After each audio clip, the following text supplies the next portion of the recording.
نفس ہی، یہ تم نے خود ظلم کیا ہے اپنے ماں باپ پر۔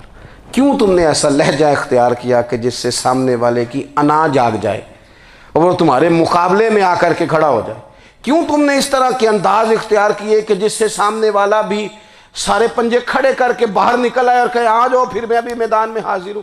رسول کریم کی فصاحت، بلاغت دیکھیں نا، حضور دو چار جملوں میں ساری بات سمجھا جاتے ہیں۔ ایک حدیث پاک اگر ہماری سمجھ میں آ جائے، ایک روایت نبی پاک صلی اللہ تعالیٰ علیہ وسلم نے فرمایا، خوبصورت مسلمان وہ ہے جو بے مقصد باتوں کو چھوڑ دے۔ لو، اس سے پوری زندگی سجائی جا سکتی ہے، ایک جملے سے پوری زندگی سواری جا سکتی ہے، کوئی لمبی چوڑی باتوں میں جانے کی ضرورت نہیں۔ کہا خوبصورت مسلمان یہ ہے جو بے مقصد باتوں کو چھوڑ دے، لا یعنی باتوں کو، کیا کہتے ہیں ہمارے دیہات کے لوگ، جڑے پنڈ جانا نہیں ادھر راہ پوچھنے دی۔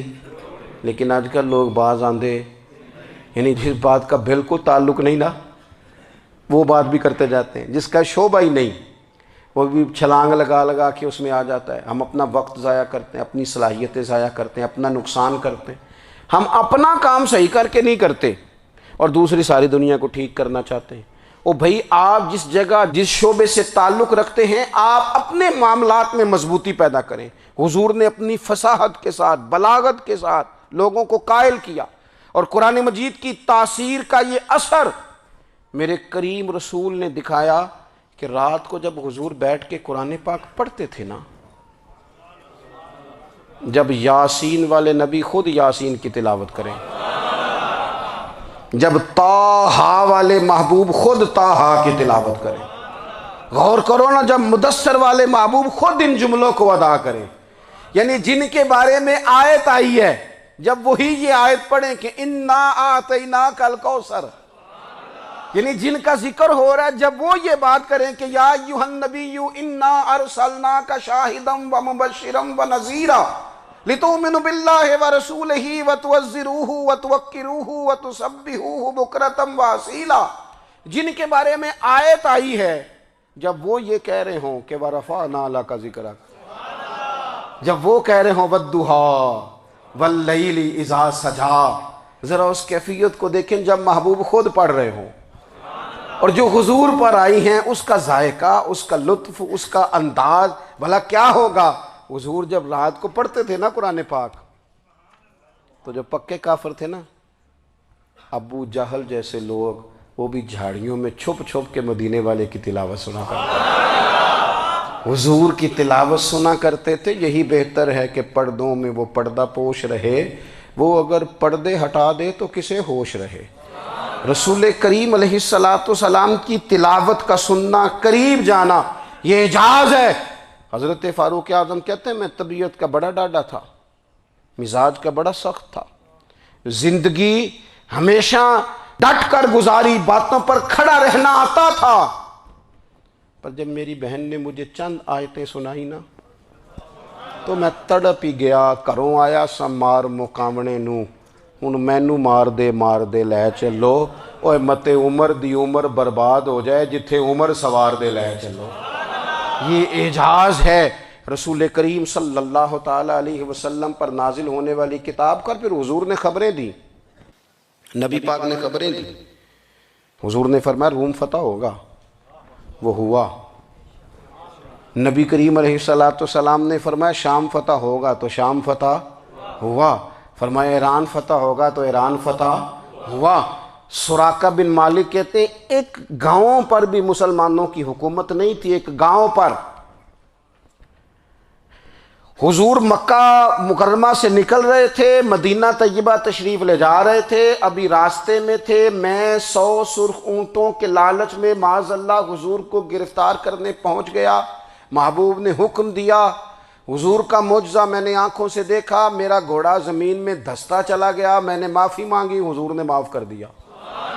میں نے سمجھا اچانک ہو گیا ہے۔ یہ منوانا بھی بڑا مشکل کام ہے۔ شجر و حجر پہچان گئے، انسان کی نظروں میں شاکی رہا۔ یہ کچھ ایسے لوگ ہیں جن کو منوانا توبہ توبہ، ماننے کو تیار نہیں، دیکھ دیکھ کے بھی ماننے کو تیار ہے نہیں، ماننے کو تیار ہی نہیں۔ کہتے ہیں کہ میں نے پھر چاہا آگے بڑھنا تو پھر زمین کے اندر میرے گھوڑے کے پیر دھنسنے لگے، پھر معافی مانگی۔ کریم تیرے معاف کرنے کی ادا پہ بھی قربان جائیں۔ یہ نہیں فرمایا کہ تو بار بار یوں ہی کرتا ہے، فرمایا معافی مانگتا ہے، جا میں نے معاف کیا۔ کہتے ہیں 3 دفعہ میں آگے بڑھا، 3 دفعہ حضور نے معاف کیا تو مسکرا کے فرمانے لگے تو یہاں مجھے گرفتار کرنے آیا ہے، وہ کیسر روم کا علاقہ فتح ہوگا۔ وہ کنگن جو پہنتا ہے نا ہاتھوں میں، بادشاہ کے کنگن معروف ہیں، وہ تیرے ہاتھوں میں آئیں گے۔ اللہ کرے آپ سمجھیں، یہ جو لوگ ڈری ڈری سہمی اور ہمارے بچے مایوسی کی معاذ اللہ باتیں کرتے ہیں، وہ دیکھیں حضور کس طرح کی گفتگو فرماتے ہیں۔ ابھی ایک گاؤں پر بھی اسلام کی حکومت نہیں، لیکن حضور کا خبر دینے کا انداز۔ کریم فرمانے لگے وہ کیسر روم کے جو کنگن ہوں گے وہ تیرے ہاتھوں میں آئیں گے۔ جناب سراقہ بن مالک فرماتے ہیں کہ میں مسلمان ہو گیا، حضور کا وصال ہو گیا، کنگن نہیں آئے۔ حضرت ابوبکر صدیق کا وصال ظاہری ہو گیا، کنگن نہیں آئے۔ جناب عمر کا دور آ گیا، سراقہ بوڑھے ہو گئے۔ کوئی بندہ پوچھتا نا کہ اب تو عمر ڈھل گئی ہے، زندگی کا پتہ نہیں، کہنے لگے نہیں میں نہیں جاتا، جب تک کنگن نہیں آتے اسرائیل کوئی نہیں آئیں گے، کیونکہ ساڈے نبی دی زبان ساڈے واسطے قرآن۔ جو دن کو کہہ دیا دن ہے تو دن نکل آیا، جو شب کو کہہ دیا شب ہے تو رات ہو کے رہی، اور خدا نے ان کی زبان کو وہ اختیار دیا، جو نکلی منہ سے ان کے وہ بات ہو کے رہی۔ اور فاضل بریلوی کا تو انداز ہی پھر انوکھا ہے نا، وہ تو کہتے ہیں وہ زبان جس کو سب کن کی کنجی کہیں، جس کو سب کن کی کنجی کہیں، اس کی نافذ حکومت پہ لاکھوں سلام۔ کہنے لگے نہیں آتے حضرت اسرائیل، فکر نہ کرو، بوڑھے ہو گئے تھے، نکلنا گھر سے بند کر دیا تھا، حضرت عمر کا دور تھا، کنگن آ گئے۔ حضرت فاروق اعظم نے ان کے پوتوں سے، نواسوں سے، بچوں سے کہا جاؤ بلا کے لاؤ، کا دادا جان بوڑھے ہیں، پھر میں تم کان میں کہہ دینا کنگن آ گئے، پھر تم دیکھنا تو صحیح۔ پھر حضرت سراقہ آئے، حضور نے جو خبریں دیں، نبی پاک علیہ الصلوۃ والسلام نے جو گزشتہ قوموں کے احوال بیان کیے، اور پھر میرے نبی پاک علیہ الصلوۃ والسلام نا دنیا میں عزتیں دینے آئے۔ عزتیں، یہ مزاج ہمیں کم کرنا چاہیے۔ یہ جو ہم ساری زندگی اس کام میں لگا دیتے نا، کسی کو نیچا کیسے دکھانا ہے، یہ انداز حضور نے نہیں ہمیں دیا۔ آپ دیکھو حضور تشریف لائے تو ہمیں پتہ چلا کہ حضرت یوسف جیسا سونا کوئی نہیں، حضور تشریف لائے تو ہمیں پتہ چلا کہ حضرت داؤد جیسی خوبصورت آواز کسی کی نہیں، حضور تشریف لائے تو ہمیں پتہ چلا کہ جناب عیسیٰ علیہ السلام کا فقر اختیاری کس طرح کا تھا، محبوب تشریف لائے تو ہمیں پتہ چلا کہ حضرت موسیٰ کا جلال کس طرح کا تھا۔ یہ تو حضور آئے تو نبی پاک علیہ السلام نے اس کی بھی عظمت بیان کی، اس کی بھی شان بیان کی۔ حضور نے بتایا کہ ابوبکر صدیق کی شان کیا ہے، فاروق اعظم کا مرتبہ کیا ہے، عثمان غنی کی حیا کیا ہے، مولا علی کی شجاعت کیا ہے، اہل بیت نبوت کی عظمت کیا ہے۔ حضور آئے عزتیں دینے، ماں کو عزت دی مدینے والے رسول نے، کہا جس کا باپ راضی ہو گیا اس کا رب راضی ہو گیا۔ فرمایا جو 2 بیٹیاں 3 بیٹیاں 4 بیٹی بہنیں یا 1 بیٹی یا بہن بیاہ کے آ گیا نا، جس طرح میری 2 انگلیاں جڑی ہوئی ہیں میرے ساتھ جڑ کے جنت میں جائے گا۔ رسول کریم صلی اللہ تعالی وسلم نے عزت دی، عزت دی۔ حضور عزتیں دینے، کوئی اعزاز نہیں، ان پڑھ بندہ ہے، سادہ ہے، غریب ہے، مزدوری کرتا ہے، ہاتھوں پہ چھالے، یا رسول اللہ اس کا بھی کوئی اعزاز ہے؟ قربان جائیں، میرے کریم نے عزت دی، فرمایا محنت کر کے روزی کمانے والا تو اللہ کا دوست ہے، یہ اینٹیں اٹھانے والا، یہ مشقتیں کرنے والا، یہ صبح دیہڑی پہ جانے والا، یہ بیچارہ جو اچار سے روٹی کھاتا ہے، تو نے ہر شخص کی قسمت میں یہ عزت لکھی اور آخری خطبے کی صورت میں وصیت لکھی۔ رسول کریم نے ہر بندے کو اعزاز دیا، عظمتیں دی، حضور عزتیں دینے آئے، نبی پاک علیہ السلام نے اعزازات دیے، حضور نے نوازا۔ یہ ساری چیزیں میرے رسول پاک کی تشریف، اور پھر یہ جو حضور کے صحابہ اور اہل بیت ہیں نا، یہ بھی میرے نبی پاک کی نبوت کی دلیل ہے۔ اتنی جلدی انقلاب آیا نہیں کرتے، وہ کل تک جو رہزن تھے حضور نے راہبر بنا دیے۔ وہ لوگ جو کل تک ایک دوسرے کے گلے کاٹ کے کھاتے تھے، ایک دوسرے کو مارتے تھے، تکلیف پہنچاتے تھے، برادری ازم پہ لڑتے تھے، حضور نے بھائی بھائی بنا دیے۔ ایک پلیٹ میں کھانا کھانے لگے، سیدنا بلال حبشی، صہیب رومی، سلمان فارسی، حضور نے یوں کر کے ملا دیا۔ نبی کریم علیہ السلام نے تقسیمیں ختم کر دی دنیا میں۔ حضور کے صحابہ نے اپنا کردار اس طرح کا دکھایا، اتنا بلند کیا، اور صحابہ کرام علیہم رضوان اس کو دیکھ کر اتنی بلندیوں پہ گئے کہ گواہیاں اللہ کا قرآن دیتا ہے۔ فرمایا محمد الرسول اللہ والذین معہ اشداء علی الکفار رحماء بینہم تراہم رکعا سجدا یبتغون فضلا من اللہ ورضوانا۔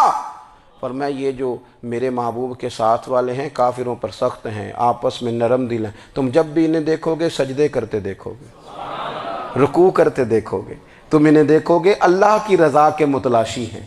انہیں ساری مادہ پرستی سے نکال کر محبوب نے رب کی رضا کے رستے پہ ڈال دیا۔ میرے نبی کریم سید عالم صلی اللہ تعالیٰ علیہ وسلم کی نبوت کے دلائل کے طور پر یہ ساری چیزیں آئیں۔ بس میں بات سمیٹنے لگا ہوں۔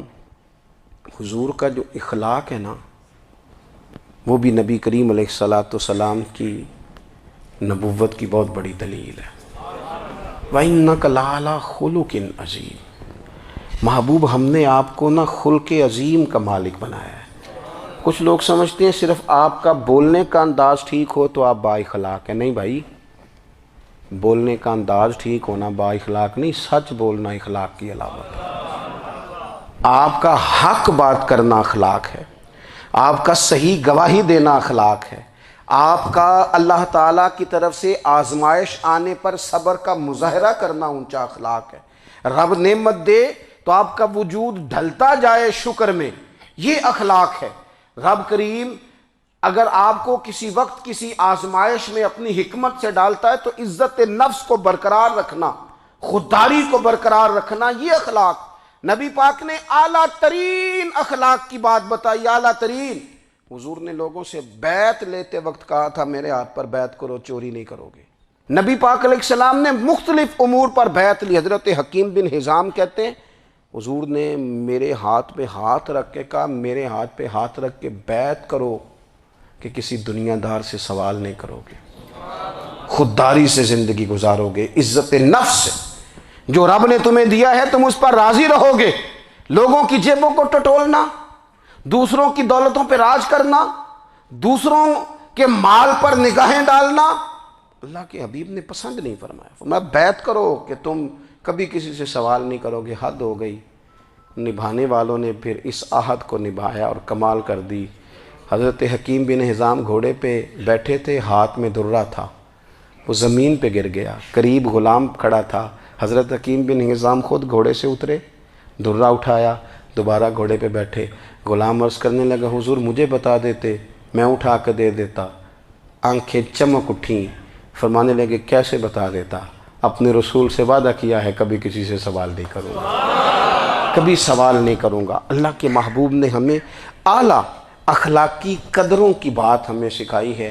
ہم دیکھتے ہیں کہ بڑی جلدی 2 4 5 لوگوں کے غصہ دلانے پر ہم ساری اخلاقی حدوں کو کراس کر جاتے ہیں۔ دوستو ہمارا ایک ویژن ہونا چاہیے، ہمارے ذاتی رویے بڑے معتبر ہونے چاہیے۔ لین دین کے معاملات کے اندر مسلمانوں کو بڑا صاف ستھرا ہونا چاہیے۔